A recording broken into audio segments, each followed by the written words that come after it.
Anyways, mga kabarya, ito ang inyong lingkod, Kabarya Avenue, na bumabati ng isang magandang umaga po sa araw ng Sabado, February 13, 2021. Sa video na ito, tatalakayin natin ang mga balitang ating nakalap sa buong linggo para sa Stock Market Philippines. At kasama sa pag-uusapan natin si PSEI, si BEC, si PHA, si House, si SLI, Converge, at si APL. Alright!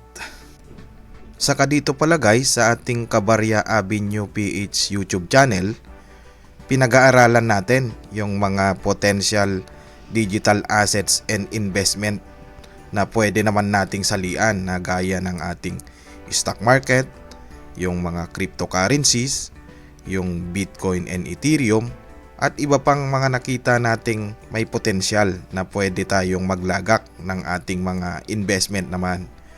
Kaya kung trip mo pa ng ganitong mga content guys, pwede mo ring pindutin yung red subscribe button dyan sa baba para ma-update ka pa ng ating mga video na in-upload naman. Saka ang kagandahan lang dito guys, itong ating mga investment gaya ng stock market at mga cryptocurrencies, tayo mismo yung nagko-control o nagmamaneho ng ating mga investment kasi hawak natin yung ating portfolio. Hindi gaya ng iba na nakikisakay lang tayo sa investment ng ibang tao, no? Mas magandang tayo mismo ang magmaneho. Kaya inaaral nating mabuti para hindi masunog yung ating mga capitals naman dito kasi sa totoo lang guys, wala namang easy money, no? Dito, pag-aaralan din natin para kumita yung ating mga capitals na ini-invest. Dahil siyempre kailangan talaga nating araling mabuti, no? Kung saan tayo maglalagak ng investment naman dun sa potensyal na alam nating kikita talaga. Yan naman guys. Okay guys, bago natin puntahan yung ating mga balita, huwag nyo palang kalimutang basahin yung ating disclaimer dyan sa baba ng ating video. Alright, talakayin na natin at pag-usapan ang ating mga stock news, stock balita, catalyst, o kaya fundamentals na ating nakalap ngayong linggo. Halina kayo at papasukin na natin ang ating mga balita. Okay guys, unahin naman nating pag-usapan at aralin itong balitang nanggaling kay Enquirer.net na tungkol sa ating PSEI kasi ito yung barometer ng ating economy para malaman natin kung gumaganda na ba ang ating economy kasi ito yung basihan ng ating mga foreigners, no? Kung kailangan na ba nilang bumalik para mag-trade ulit sa ating stock market Philippines. Yan. Ito ay nakita natin at naitala noong February 11, 2021, no? Pero itong trade na ito is nung Wednesday pa. Kung kailan yung trading niya ng Wednesday is kung saan siya nag-close itong ating PSE index naman, no? Pisahan natin. Sabi dito is PSEI continues climbs as more investors turns optimistic. Naging optimistic yung mga investor noong Wednesday kasi maraming pumasok na mga foreigner, no? May marami tayong nakitang net foreign buying. Mamaya titignan din natin yung tables para makita natin yung naging status ng ating mga foreigner dito sa ating PSEI Stock Market Philippines, no? Okay, patuloy natin. Sabi dito, the local stock barometer inched up for the 5th session in a row on Wednesday. Wednesday nga guys ha. Tracking mostly buoyant markets in the region. Yan. The Philippine Stock Exchange Index PSEI added 16.6 points or 0.24% to close at 7,082.15. Yan naman yung area niya guys ha. Nag-close tayo ng Wednesday, February 10 ng 7,082. Yan yung isang dinidiscuss natin sa nakaraang video na sana ma-maintain niya yung 7,000 area. Kasi para gumanda yung ating takbo sa stock market naman, no? Okay? Patuloy natin. The PSEI continued higher today as more investor turned optimistic both by a decline in a new global COVID-19 cases. This renewed optimism has encouraged investors that were on the sideline to take a second look at the market. Even foreigner investors were net buyers today after months of heavy selling, said Christopher Mangon, head of research at AAA Equities. Kasi nung January tayo guys is napakarami nating nakitang mga net foreign selling, mga lumabas ang ating mga foreigners. Pero ngayong February is nagsisimula silang bumalik, no? Yun naman yung magandang aabangan natin kung kailan sila babalik. Kasi ang tinitingnan nila yung ating economy, kung kailan gaganda at bubuti yung lagay ng ating COVID pandemic, no? Kaya mamaya titingnan din natin yung balita tungkol sa ating mga vaccine naman, kasi yon yung isang tinitingnan ng ating mga foreigner na investors. Okay, tuloy natin. There was 122.86 million worth of net foreign buying for the day. Value turnover amount to 11.67 billion. Malaki, no? Yung na-turnover value natin. We may say more profit taking in the next trading session as it will be last for the week due to the holiday on Friday, he said. Kanina to, nung naging holiday na, no? Kasi titingnan din natin mamaya yung naging last trading day natin noong Thursday, kasi nga magti-take profit dahil nga nag-long weekend ngayong Friday. Check din natin mamaya yung balita doon. The market will close on Friday due to national holiday in observance of the Lunar New Year turnover. Yun naman yung Chinese New Year, kaya nagkaroon tayo ng holiday guys. On Wednesday, the market was led higher by the holding firm and mining oil counters, which both gained over 1%. The service and property counter both rose by less than 1%. The financial counter, however, fell by 2.6%, while the industrial counter shed 0.49%. There were 130 advancers that edged out 91 decliners, while 44 stock were unchanged. Yan naman guys, no? Medyo naging optimistic nga yung ating mga investors and traders noong Wednesday, kaya umabot tayo sa 7,082 area ng ating PSEI. Very good yan.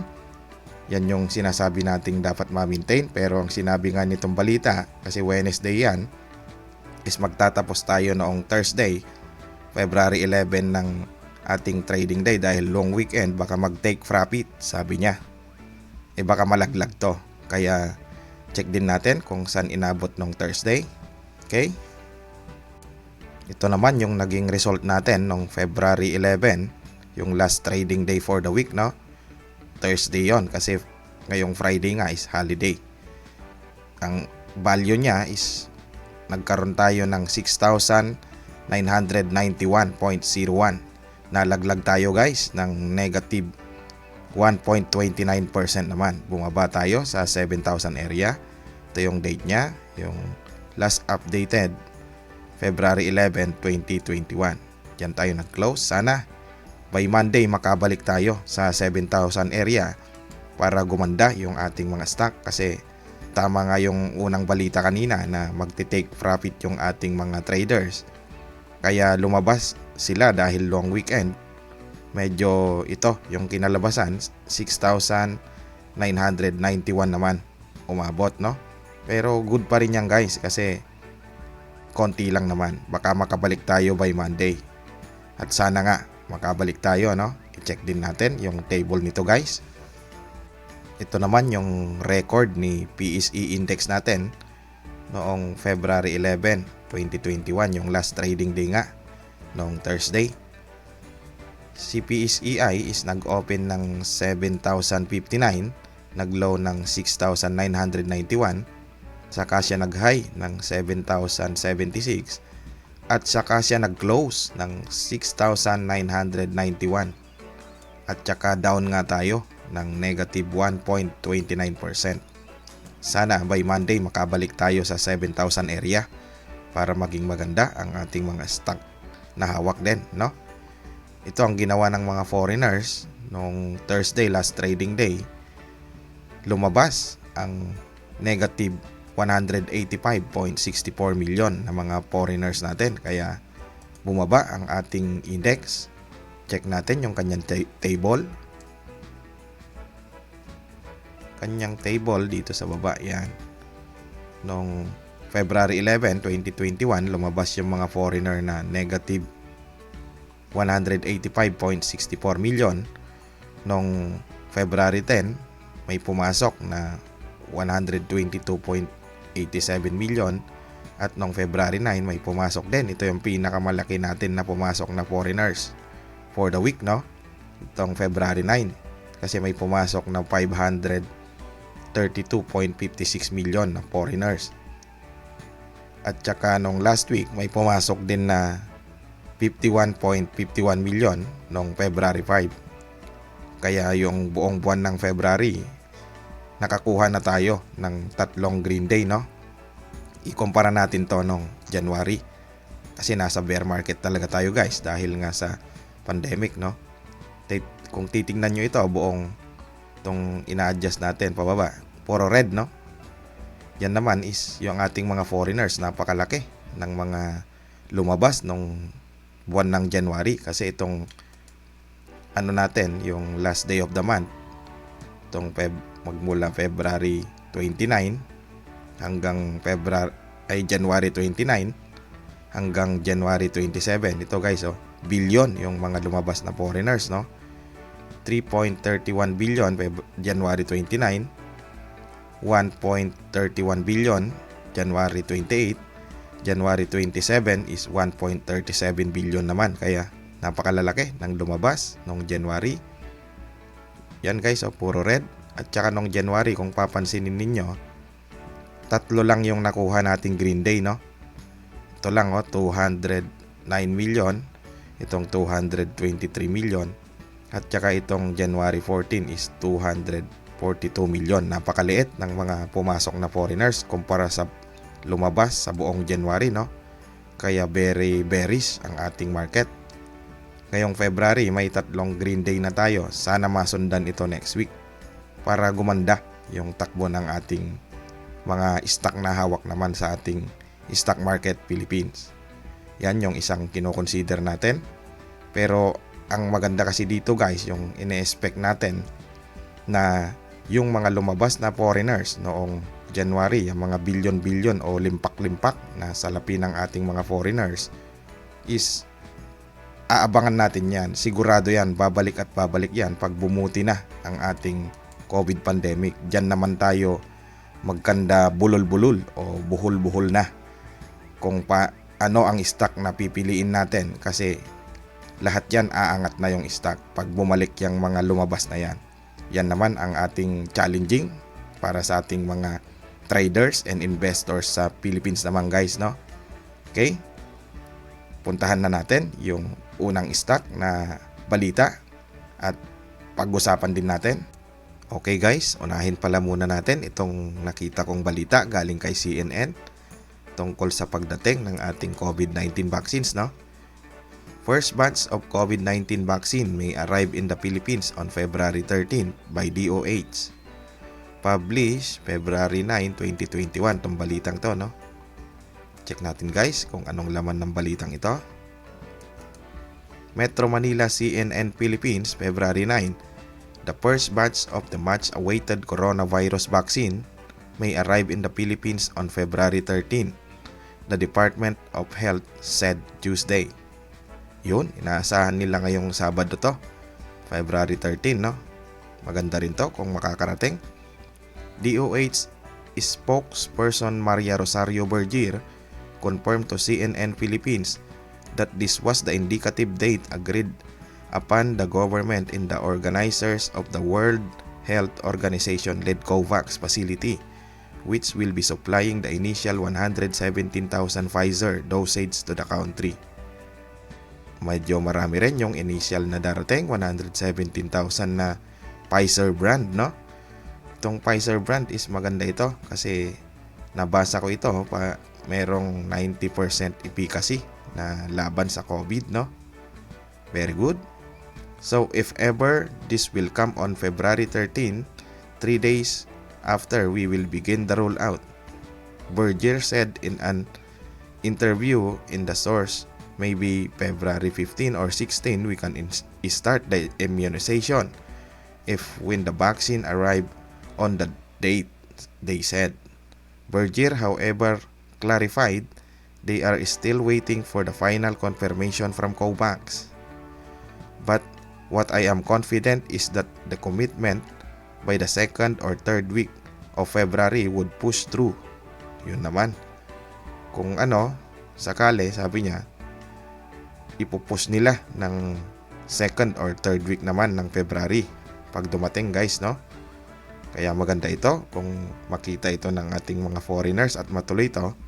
Siyempre, gaganda yung ating market dahil papasukin siya ng foreigners pag nakita itong pagtuloy ng ating COVID vaccine. Yan naman. Presidential spokesperson Harry Roque earlier said that the government is ready to start the COVID-19 vaccination drive by February 15 but also stressed that the target inoculation date will still depend on the arrival of the vaccines. The Philippines is expected to receive 5.6 million dosage of vaccines in the first quarter of 2021 through the COVAX facility, the global initiative that expects to ensure nations equitable access to the products. Malaki yung ini-expect nilang darating, itong 5.6 million na dosage of vaccine, no, sa first quarter ng 2021. Medyo maganda itong balitang to, very good. Pero parang may nakita akong follow-up nito, guys. I-check din natin yung follow-up nito. Ito naman, guys, yung follow-up na balita galing kay Inquirer.net tungkol sa dating ng ating COVID-19 vaccine. Ito ay naitala noong February 11 naman, 2021. The arrival of Pfizer's COVID-19 vaccine to be delayed but is still expected this month. May delay siya, no? Pero ine-expect pa rin ngayong buwan. Baka siguro linggo o araw na madi-delay siya, no? Basahin natin. Manila, Philippines, the arrival of the 117,000 dosage of Pfizer BioNTech COVID-19 vaccine in the country will be delayed due to the hitch in a paperwork processing. National Task Force Against COVID-19 Deputy Chief Implementer Vince Dison said Thursday. The delivery of the vaccine, however, can still be expected this month, he said. Yung ating first 117,000 na Pfizer vaccine nagkaroon ng konting delay dahil sa processing ng dokumento with the COVAX facility in the World Health Organization, he said in the Palace briefing. There has been a delay in processing of the documents with the COVAX and WHO. Ibig sabihin na delay sa mga dokumento. Kaya medyo pero inaasahan pa rin nila ngayong linggo, no? Sana makarating. Yan naman, guys. Tuloy natin. Pero kampante tayo na darating ito sa susunod na linggo. Within the month of February, Dison added. Presidential spokesperson Harry Roque earlier said the Pfizer BioNTech vaccines are expected to arrive in the country in mid-February. Yun, darating naman pala ng itong kalagitnaan ng Pebrero, no? Kaya good thing pa rin to, guys. Sana makarating sa inaasahan nila kahit na-delay ng konti, basta dumating pa rin ngayong February para ma-maintain yung ating index naman doon sa PSE index natin, no? Para sa stock market. Okay? Puntahan natin yung kasunod nating balita. Okay, guys, papasukin na natin yung ating unang balita para sa ating mga stock. Nanggaling ito kay bilyonaryo.com at maganda ito para sa mga BSC holders naman. Basic Energy to build wind farm in Batangas. Tuloy natin. Basic Energy Corporation is expanding its power generation portfolio to include a 50 megawatt wind power in Batangas. The company, which was recently taken over by realty firm MAP 2000 Development Corporation, applied for a service contract with the Department of Energy for its planned wind project. The company disclosed to the stock exchange on Wednesday that its board approved the principal term of the pro forma wind energy service contract west of its wholly owned subsidiary Mabini Energy Corporation for the 50 megawatt wind energy project in the Mabini Peninsula that will expand over 4,860 hectares of land. Napakalaki guys, no, nung tatayuan nila na lupa. 4,860 na hektarya naman, no. Kaya maganda ito para sa ating stock na si Basic Energy.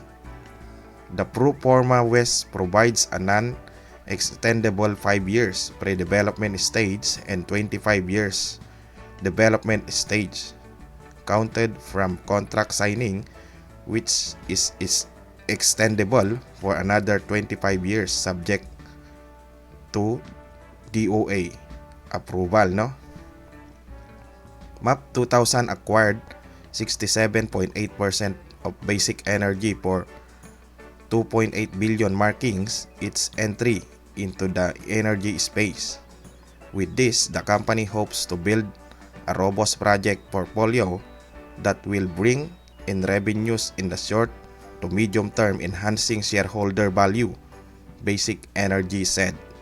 Maganda, malaki itong kanyang negosyong expansion nitong si Basic Energy natin, kaya para ito sa ating mga naniniwala kay Basic Energy naman, no, sa ating mga BSC holders. Very good po ito. Ito yung follow-up na balita guys, yung kay BSC natin. Nanggaling na kay Security and Exchange Commission na nagpapatunay doon sa balitang yon. Date of report, February 9, 2021. Exact name of issuer as specified in its charter, Basic Energy Corporation. Basahin natin kung ano ang laman ng naitala kay Security and Exchange Commission. Subject of disclosure, results of board meeting of February 9, 2021. Ito yung nakalagay sa description. The Board of Directors of Basic Energy Corporation in its special board meeting on February 9, 2021 approved the following. The Board of Directors, Mabini Energy Corporation, a wholly owned subsidiary of Basic Energy Corporation, in its meeting on February 9, 2021 approved the principal term of the pro forma wind energy service contract west with the Department of Energy covering the target 50 megawatt wind energy project in the Mabini Peninsula, Batangas, that will expand over 4,860 hectares of land in the said peninsula, and authorizing the president of the company, Oscar L. De Venecia Jr., to sign the pro forma west provides for a non-extendable 5 years pre-development stage and 25 years development stage counted from the contract signing, which is extendable for another 25 years subject to Department of Energy approval. The Board of Directors, Basic Energy Corporation, the parent company of MEC, in its meeting held on February 9, 2021, after the MEC board meeting ratified the aforementioned approvals by MEC. Subsequent disclosures will be made upon final approval of the West by the DOE and upon awarding the West to MEC. Yan naman guys, yung sa ating Basic Energy, no? Very good. Maganda ito para sa ating mga BSC holders. Baka ito na yung magbomba ulit doon sa presyo ng ating BSC. Kaya i-check ninyo to mga BSC Natics natin at saka BSC holders. Very good. Sunod na stock tayo tungkol sa balita sa mga stock. Okay guys, papasukin na rin natin yung ating stock news kay PHA. Naitala rin ito sa Security and Exchange Commission. Date of report, February 10, 2021. Exact name of issuer as specified in its charter, Premier Horizon Alliance Corporation. Si PHA, no? Meron siyang catalyst. Check natin. Subject of disclosure, payment of 100 million equity infusion from the new PHA Investor Group. Yung description niya, we advise that on February 10, 2021, Premier Horizon Alliance Corporation, the company, or PHA, has received the third tranche of equity infusion 100 million from the investor led by Mr. Marvin De La Cruz, and PHA confirms that 100% of the agreed upon initial cash investment or 300 million pesos has already been completed. PHA thereafter will file for an increase in authorized capital stock or 936,444,000, representing 3,745,776,000 shares to reach 6 billion shares with a par value of 0.25 per share. The subscription to 2.54 billion partially paid share will allow the investor group to own 55% of PHA. Post-subscription to the new increase in ACS, the filing of the increase in ACS will also include the 303,030,304 shares subscribed by the existing creditors. The following updates in accordance with the memorandum agreement signed by PHA in the investor group as disclosed on October 29, 2020. Yun naman guys, kaduktong pala ito. Yung kanilang bagong investor na si Marvin De La Cruz, no? Kinompleto na niya yung kanyang share o pera na ipinasok dito sa ating PHA. Nabuo na niya yung 300 million na share niya. Kaya very good din ito para sa ating stock na si PHA o si Premier Horizon Alliance Corporation para sa ating mga PHA Natics. I-check nyo ito. Very good po. Puntahan natin yung kasunod na stock news. Okay guys, ito naman ay galing kay Business World tungkol sa stock naman natin na si House o 8990 Holdings naman, no? Ito ay si House na sa stock market, no? Okay, check natin. 8990 Holdings list 3.7 billion preferred shares. 899 Holdings Incorporated has listed 3.7 billion Series B preferred shares on the Philippine Stock Exchange on Wednesday. Fundraise from the new offering will finance the operation and construction of the house development project of 8990 Holdings subsidiaries. I am optimistic that with 8990 strategies of growing its reach, diversifying its product offerings, and exploring innovative financing products, the company will be able to help more Filipinos have homes they can call their own, said PSE President and Chief Executive Officer Ramon S. Monson in a statement on Wednesday. A bell-ringing ceremony on site at the stock exchange was led by 8990 Holdings officers. In attendance were Chairman Emeritus Luis N. Yu Jr., Chairman Mariano D.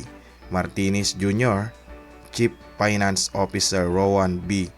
Torregosa as well as China Bank Capital Corporation President Ryan Martin L. Tapia and Mr. Monzon. Meanwhile, a virtual listing ceremony was attended virtually by the company directors and officers as well as the PSE Board of Directors with Chairman Jose T. Prado. Yun naman guys, yung balita natin para kay House. Sa mga House Natics naman natin, nag-raise sila ng funds, no? Around 3.7 billion shares naman, no?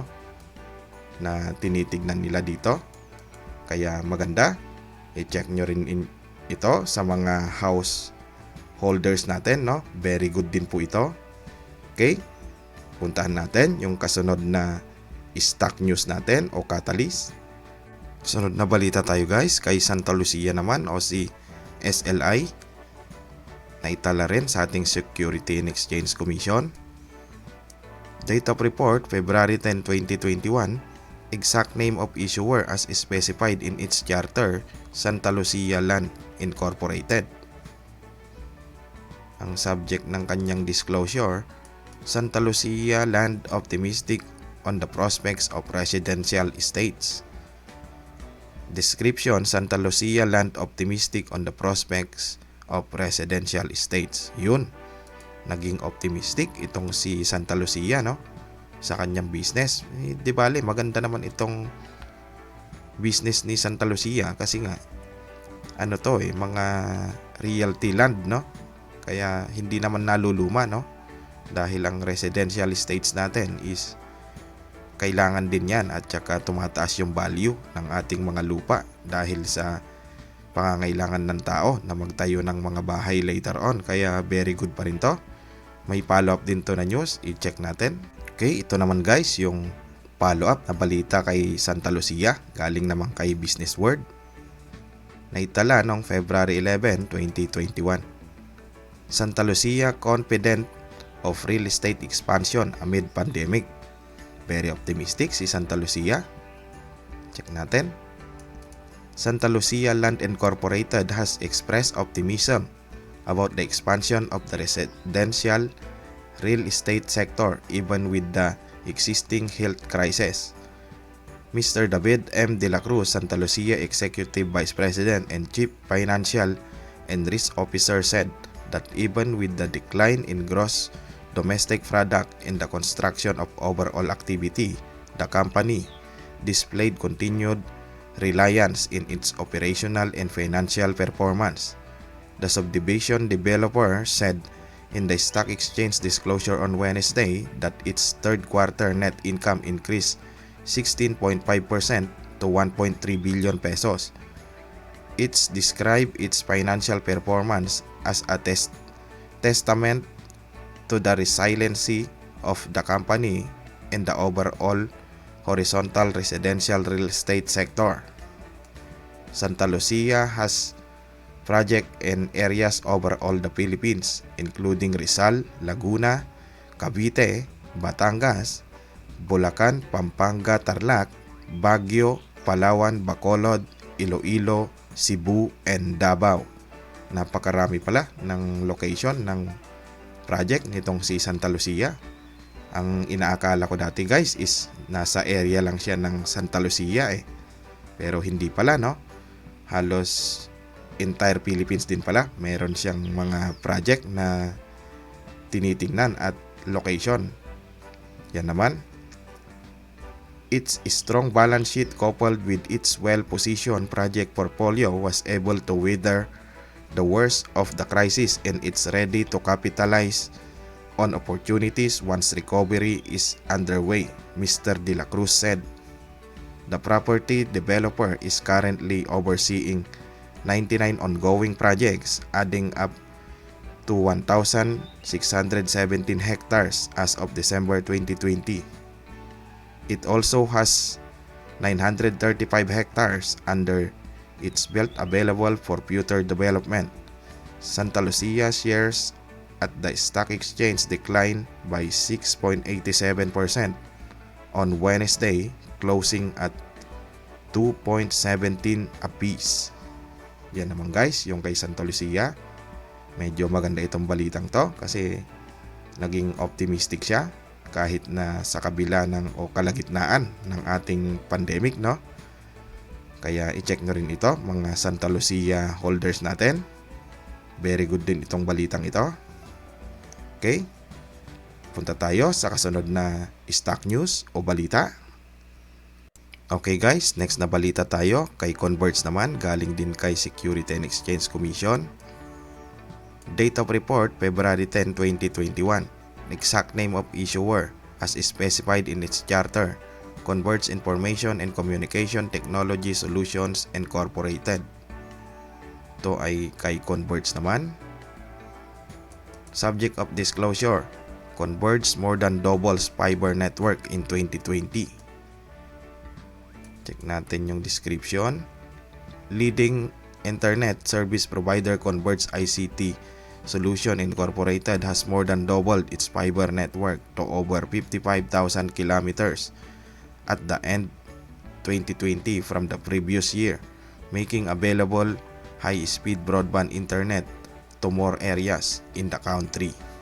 Yun naman guys, medyo ini-improve ni Converge yung kanyang mga fiber optic networks naman, no, para maging high speed yung kanyang broadband. Kaya very good din ito para sa mga Converge user natin at saka sa mga Converge Natics natin at holders.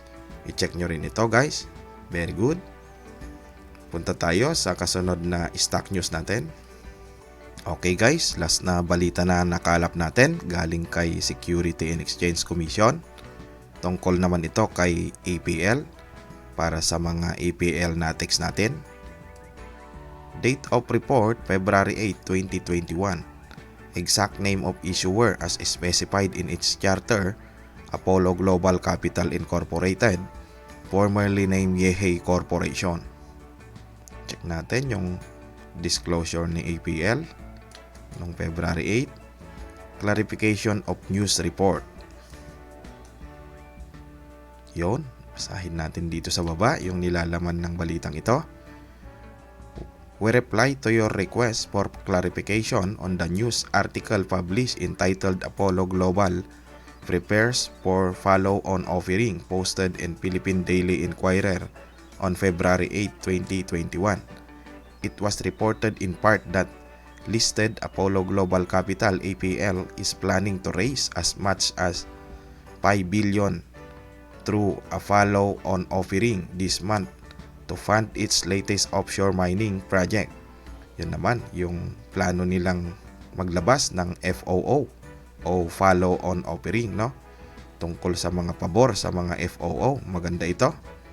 The company, a subsidiary of JDBC Resources Corporation, filed with the Securities and Exchange Commission a prospectus for the offering equivalent to 988 million, APL consultant John Herrera said. The company was now awaiting for the approval of the SEC. The fresh capital will be used for its offshore mining project in Cagayan, where APL was allowed by the Department of Environment and Natural Resources, DENR, to mine magnetite, a kind of iron oxide used to manufacture steel. Yun naman, tuloy natin. Part of the proceeds would be used to purchase a 49% stake in Poet Blue Ocean, which APL outsources its mining vessel, and to secure equipment and insurance for its operation, which were set to begin this month. Apollo Global Incorporated confirms the confirmation quoted above. Certain information on the above portion of the news article have to be clarified as follows. Na-clarify nila, no? Tingnan natin itong clarification nila. On paragraph 7 of the article, the capacity of the specific mining vessel prepared is to 4,300 tons per day instead of 10,000 tons per day or 130,000 tons per month. The last paragraph on the article indicated that APL in the statement admitted that magnetite iron reserves were known to be toxic to coral, fish, and other aquamarine life. APL confirms this, subject to the clarification that because the magnetite iron reserves were known to be toxic to corals, fish, and other aquamarine life, the extraction and mining to the magnetite component of the sand makes the early suitable for aquamarine life to flourish. This is what happened in the offshore mining area in Japan the past several decades, where aquamarine life has thrived after extraction of magnetite sand in the area. Yun naman guys, magkakaroon sila ng follow-on offering, no? Para sa kanilang pag-operate. Ngayong February naman mag-ooperate na daw sila, kaya very good pa rin ito tungkol sa ating mga APL natics. I-check nyo rin yung balitang ito guys. Okay, yun naman, yun ang ating mga balita for the week. Okay guys, yan muna para sa bidyong ito. Pwede mo ring i-check pala guys itong ating mga ibang na-upload ng video. Baka may mapulot ka sa pag-aaral mo ng ating mga investment naman, no? Saka pwede mo ring pindutin yung ating like button dyan sa baba para sa algorithm naman ng ating Cabarria Avenue PH channel, no? Thank you. Alright, ito ang inyong lingkod, Cabarria Avenue. Anyways, stay safe, enjoy your Saturday, and God bless. Hanggang sa muli.